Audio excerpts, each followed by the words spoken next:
Assalamualaikum warahmatullahi wabarakatuh. Sahabat Zakat TV, kembali lagi bersama dengan saya Regina Citra dalam program Suara Perempuan Muslimah. Kali ini kita akan membahas mengenai layanan kesehatan cuma-cuma dari Dompet Duafa dan apa saja sih programnya. Nah, di samping saya sudah ada Ibu Masito. Assalamualaikum Ibu. Waalaikumsalam warahmatullahi wabarakatuh.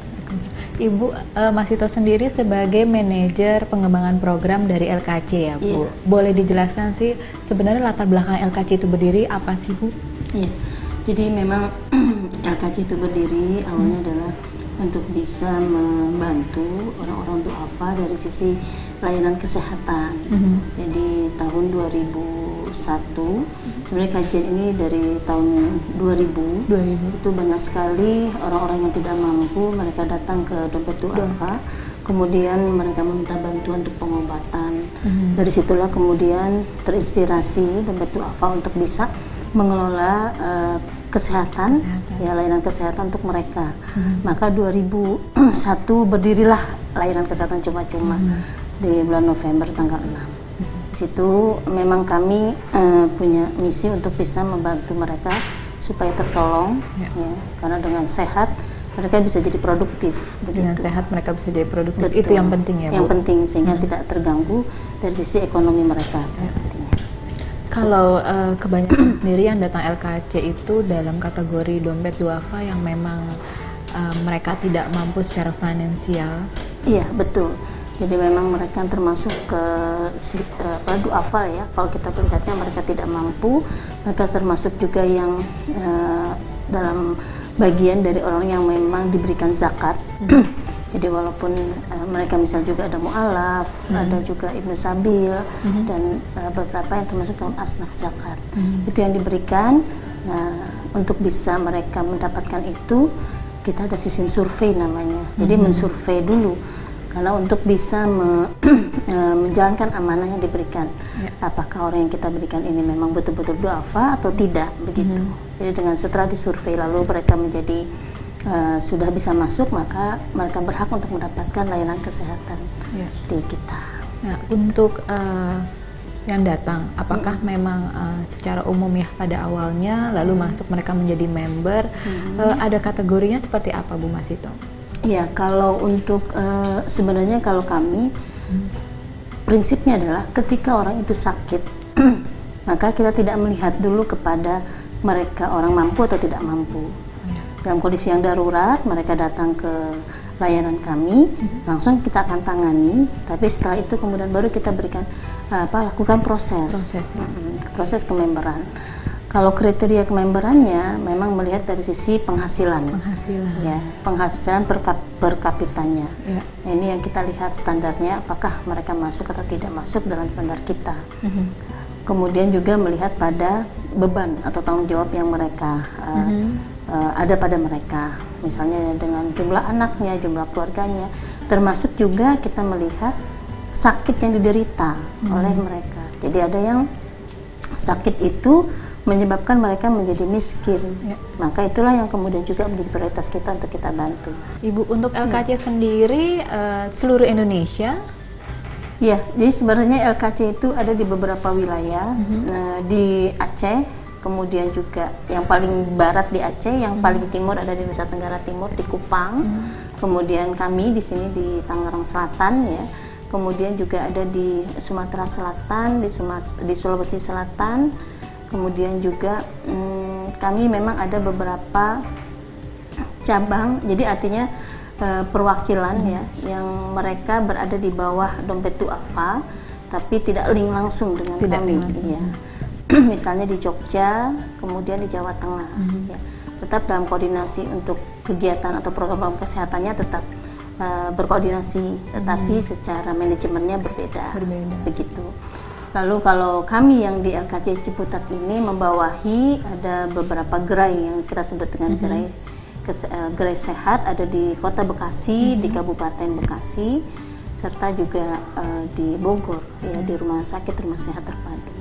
begitu. Yang di Parung ya, Yang di rumah Parung, sakit betul. terpadu tersebut ya. Iya, kalau itu memang rumah sakitnya yang menjadi rujukan dari LKC. semua LKC yang ada di Indonesia. Jika memang dilihat lagi secara medical dari si pasien ya. Betul. Jadi ketika dibutuhkan rujukan, ya alternatifnya adalah ke RST.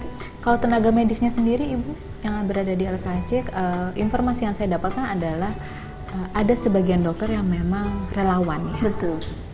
Jadi kalau kami memang membuka peluang bagi orang-orang, bagi profesi yang mereka mau menyumbangkan ilmu mereka untuk orang-orang yang tidak mampu. Salah satunya adalah dengan dokter-dokter spesialis yang ada di LKC ini.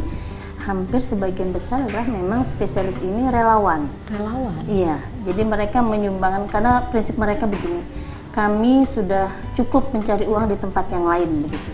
Lalu kami punya ilmu, kami ingin bisa memberikan ini kepada mereka yang membutuhkan.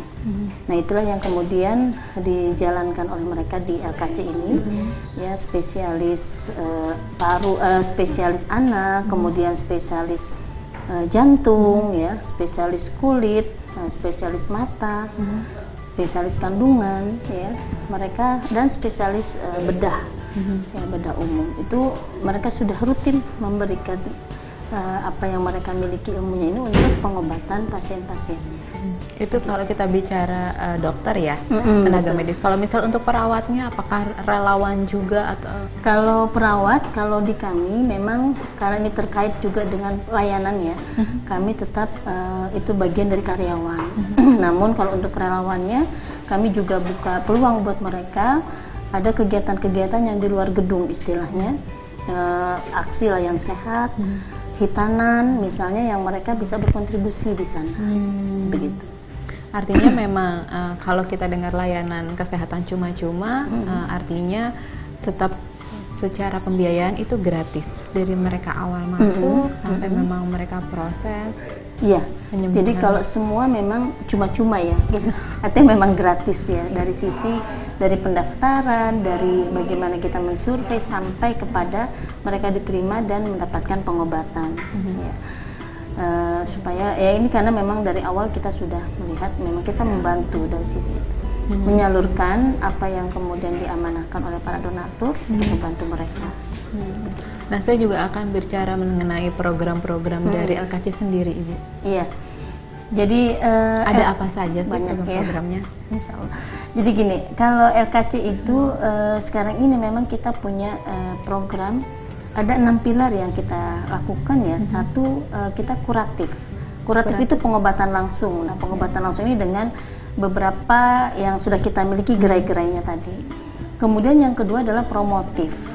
Promotif itu kita bagaimana mempromosikan tentang kesehatan itu kepada masyarakat supaya mereka sadar tentang arti pentingnya sehat. Kemudian preventif, kita lakukan juga preventif ini untuk mencegah penyakit-penyakit yang lebih berat ya pada pasien-pasien yang memang sudah menderita penyakit tersebut. Ya. Kemudian juga rehabilitatif, ini yang kita lakukan untuk merehabilitasi mereka yang memang misalnya perlu ada terapi ya, ada pengobatan lanjutan yang kita lakukan. Selain itu kita juga lakukan advokasi kepada mitra-mitra yang memang berkecimpung di bidang kesehatan, baik itu pemerintah maupun swasta atau perusahaan-perusahaan. Karena kesehatan itu nggak bisa hanya ditanggulangi oleh kita sendiri, itu perlu didukung oleh semua pihak ya. Maka itu perlu kita advokasi, dan terakhir kami juga melakukan pemberdayaan masyarakat. Pemerintah sendiri bagaimana Bu melihat LKC ini berdiri? Artinya supportnya sampai sejauh mana sampai sekarang? Ya, jadi sebenarnya gini, kalau pemerintah itu melihat kami dari beberapa pengalaman ya yang kami lakukan di berbagai tempat, sangat mensupport itu karena mereka menganggap ini membantu mereka. Karena mereka juga mengatakan kami sebenarnya tidak begitu dengan budget yang ada, dengan anggaran yang ada, kami belum mampu misalnya untuk bisa mengatasi semua permasalahan kesehatan di wilayah kerja mereka. Nah, dengan adanya LKC justru sangat membantu mereka. Peran sertanya pemerintah ya, tidak hanya mendukung. Bukan hanya mendukung. Satu misalnya tentang program TB ya, program penanggulangan masalah TB. kami kan alhamdulillah sampai saat ini masih dipercaya oleh Subdit TB dengan Global Fund untuk menanggulangi masalah TB di Bekasi, kemudian di sini di Tangerang Selatan, di Bogor dan di Tangerang. Nah itu supportnya mereka adalah satu, mereka membantu kita untuk bekerja sama tadi dengan Global Fund sebagai fundernya internasional untuk TB, ya, sehingga kita punya dana untuk itu. Yang kedua, support mereka itu adalah mereka memberikan obat-obatan yang bisa disalurkan lewat LKC untuk membantu pasien-pasien TB karena pengobatannya kan cukup panjang gitu dan banyak, biayanya juga lumayan besar. Itu salah satunya, dan juga termasuk diklat-diklatnya juga mereka berikan. Itu Ibu Masito, kita akan melanjutkan lagi mengenai preventif dan promotif tadi ya. Nah, sahabat Zakat TV jangan kemana-mana, kita akan kembali lagi setelah yang satu ini.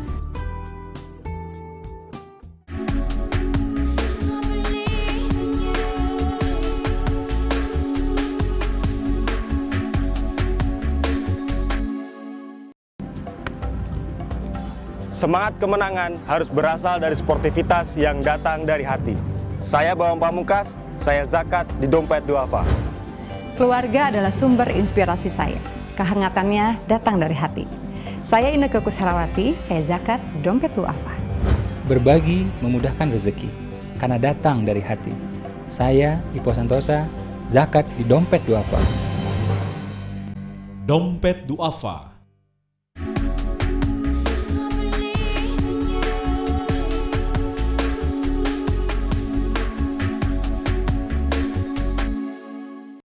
Sahabat Zakat TV, kembali lagi bersama saya dan juga Ibu Masito. Ibu, tadi pertanyaan terakhir saya, apa saja sih program yang dikategorikan preventif dan promotif tadi? Ya, jadi untuk saat ini memang fokus kami di LKC lebih banyak kepada promotif preventif, karena kalau pemerintah sekarang kan sudah ada BPJS ya.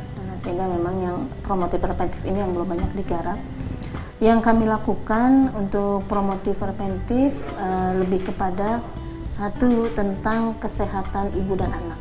Ibu dan anak. Nah, di sini kami memang membuat kegiatan berupa kelas-kelas, ya, ada kelas ibu hamil, ada kelas ibu menyusui, kemudian ada kelasnya bayi dan balita.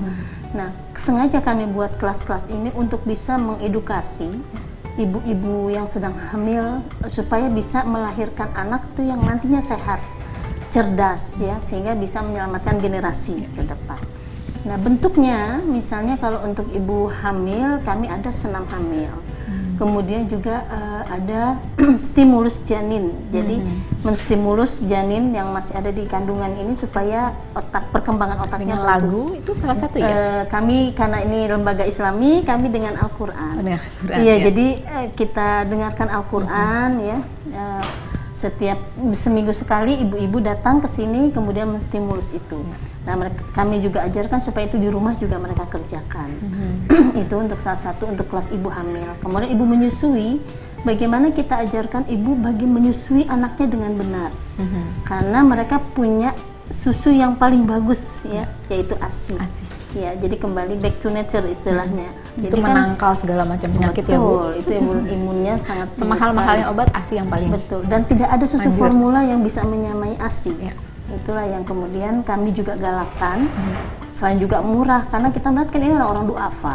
Jangan sampai mereka menjadi miskin karena karena susu bayinya gitu ya. Ini kami juga ajarkan mereka dari kesulitan, bagaimana sulitnya menyusui itu mereka bisa mampu mengatasi dan seterusnya. Kemudian kalau untuk kelas balita, kami ajarkan anak-anak ibu ini ya untuk bisa bayi dan balita bagaimana memberikan makanan yang terbaik. Dengan demo masak ya, gizi untuk anak tuh bagaimana membuat makanan yang variasi supaya anak tidak perlu mahal ya? Enggak mahal, bahan-bahannya tuh yang murah-murah. Karena kita ingin agar itu bisa teraplikasi di rumahnya gitu ya. Kemudian juga kita ajarkan bagaimana ibu ini bisa membuat suasana makan itu menyenangkan ya, dengan mereka berkumpul bersama, sharing, saling terbuka untuk bisa menyampaikan apa yang mereka bisa berikan kepada teman-temannya. Ini kelas yang balita, bayi dan balita, dan kemudian juga promotif yang lainnya. Kami juga melakukan edukasi ke masyarakat ya, dalam bentuk kami mengatakannya bagaimana melakukan preventif dari penyakit menular dan penyakit tidak menular. Penyakit menular Ya, dan karena penyakit menular seperti TB, ya, tuberkulosis dan kemudian HIV. Yang sekarang kita melihat trennya itu meningkat semuanya. Kita tidak ingin masyarakat terkontaminasi dengan itu. Jangan sampai penyakit TB membuat kita menjadi generasi yang lemah gitu ya. Maka kita lakukan edukasi.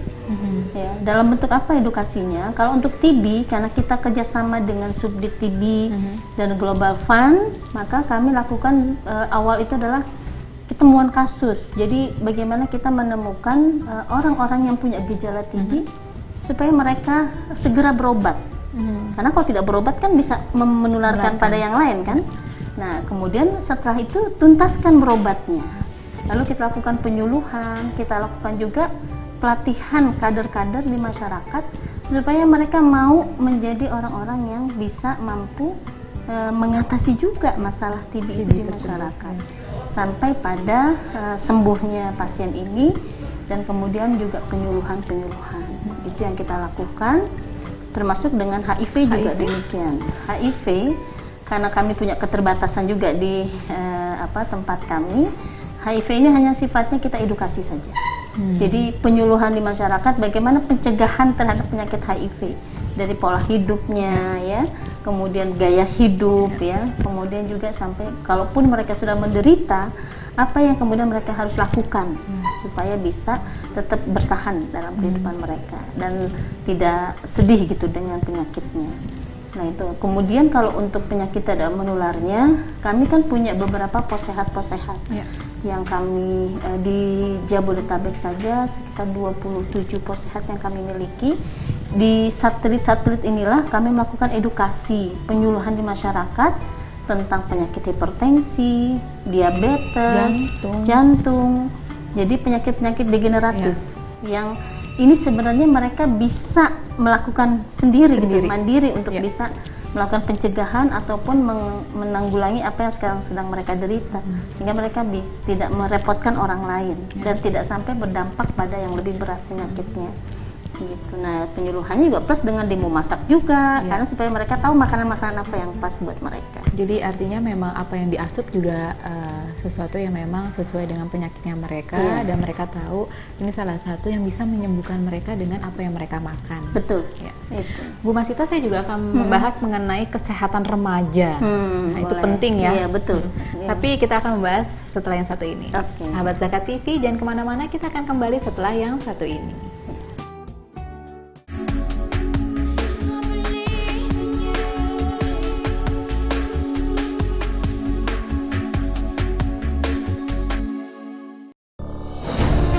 Ketika keindahan dunia merebak keselarasan, berbagi kemesraan. Ketika sejuta tangan merangkai kebahagiaan dalam kehidupan yang harmoni. Ketika zakat Anda wujudkan indahnya dunia.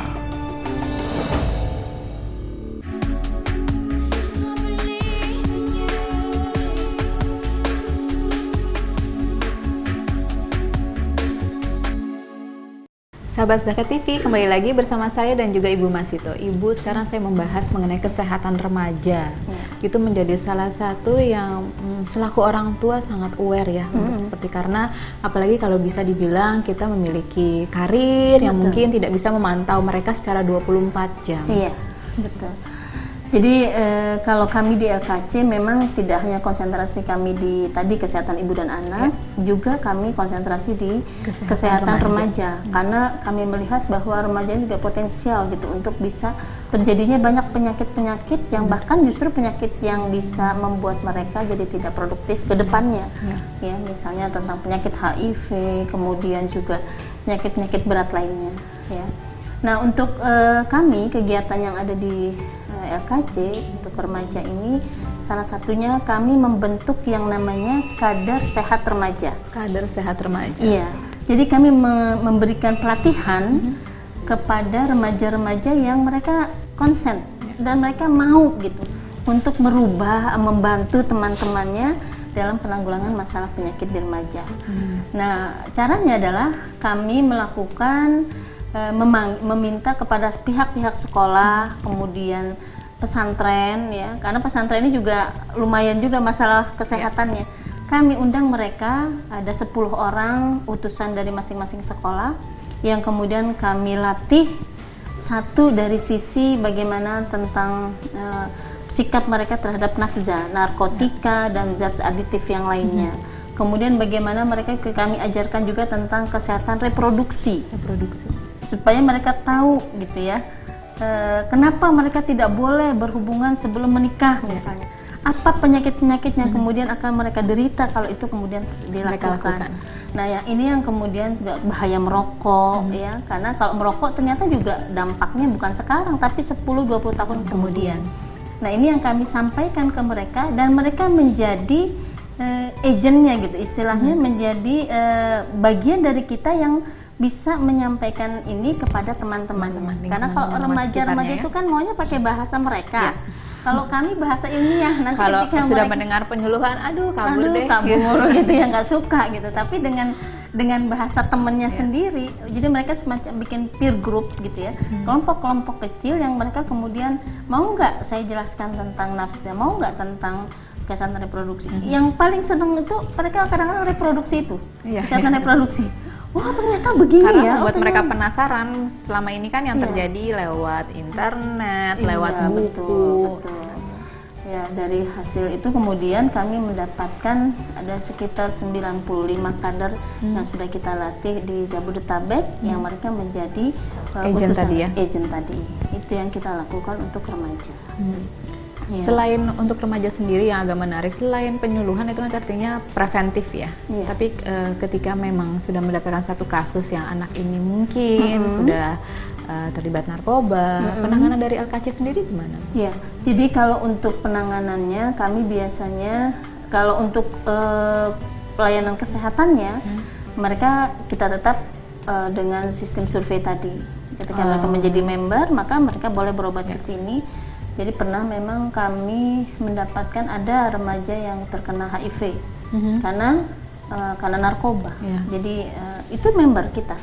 Lalu kami melakukan menghubungi beberapa klinik-klinik atau kesehatan RSUD, rumah sakit yang memang mereka melakukan itu.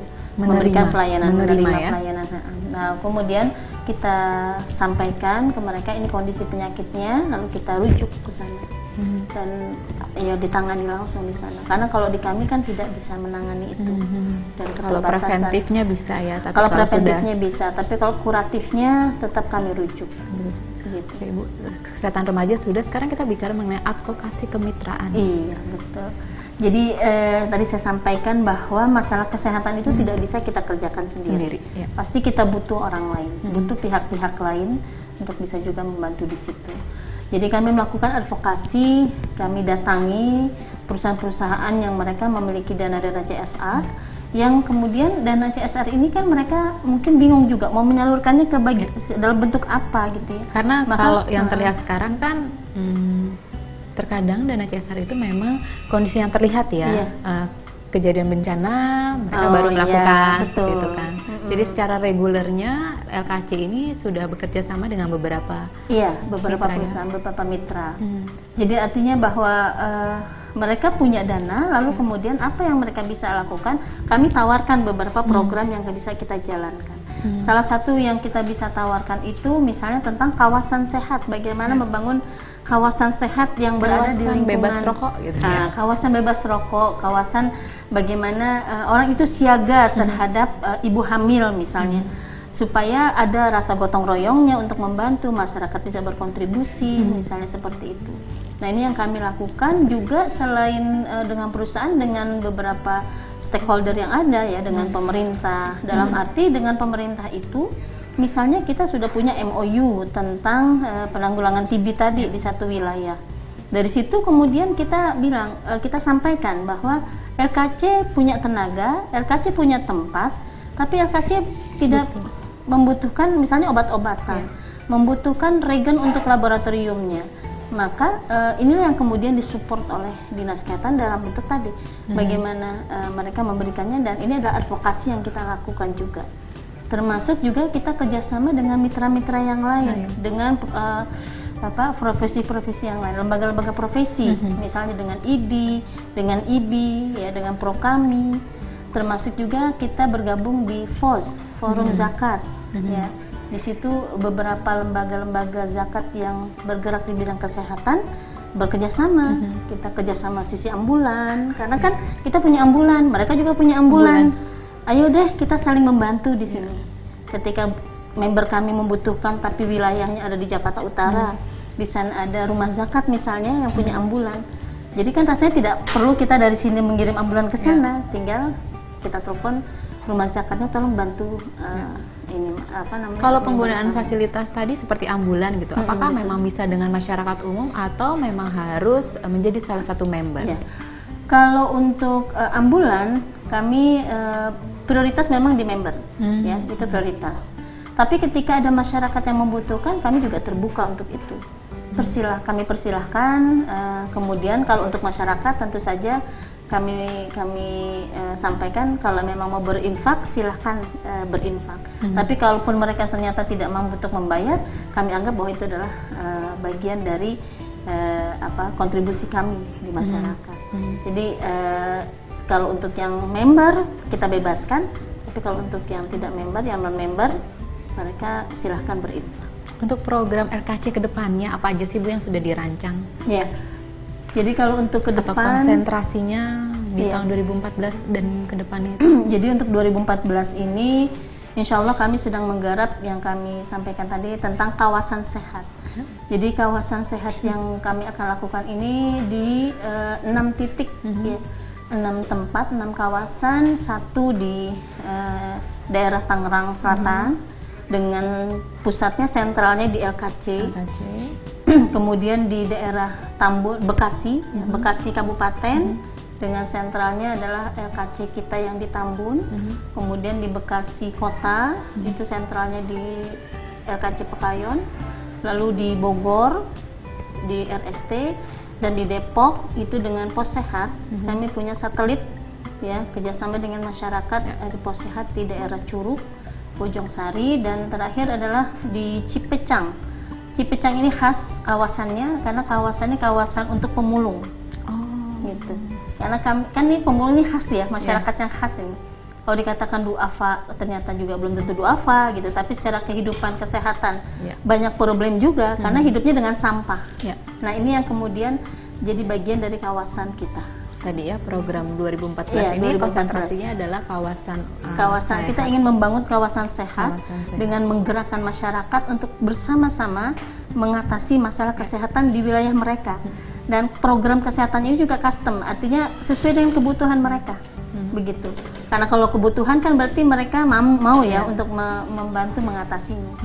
Jadi nanti gerakannya adalah ini gerakan kesehatan, bukan hanya LKC yang mengatasi, tapi masyarakat juga ikut bersama-sama di sana. Kalau dari Ibu Masito secara pribadi, bagaimana sih menilai kata sehat itu?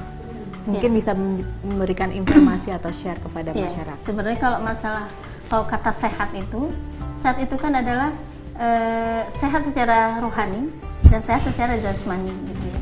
Jadi bagaimana kita membangun diri kita untuk bisa semua tubuh kita ini sehat, sehingga bisa melakukan aktivitas kegiatan-kegiatan yang kita bisa harapkan. Ya, karena kalau kita sehat maka kita bisa melaksanakan apa yang kita lakukan, dan kalau kita sakit tentu saja banyak hal-hal yang terhambat nantinya. Ibu Masito, terima kasih banyak Sama-sama. sudah menjelaskan kepada kami mengenai program-program dari LKC sendiri. Mudah-mudahan lain waktu kita bisa bicara lagi ya. Iya, insya Allah. Sahabat Zakat TV, demikianlah pembicaraan saya dengan Ibu Masito mengenai layanan kesehatan cuma-cuma dan programnya. Minggu depan kita akan kembali lagi dengan tema dan narasumber yang berbeda. Wassalamualaikum warahmatullahi wabarakatuh.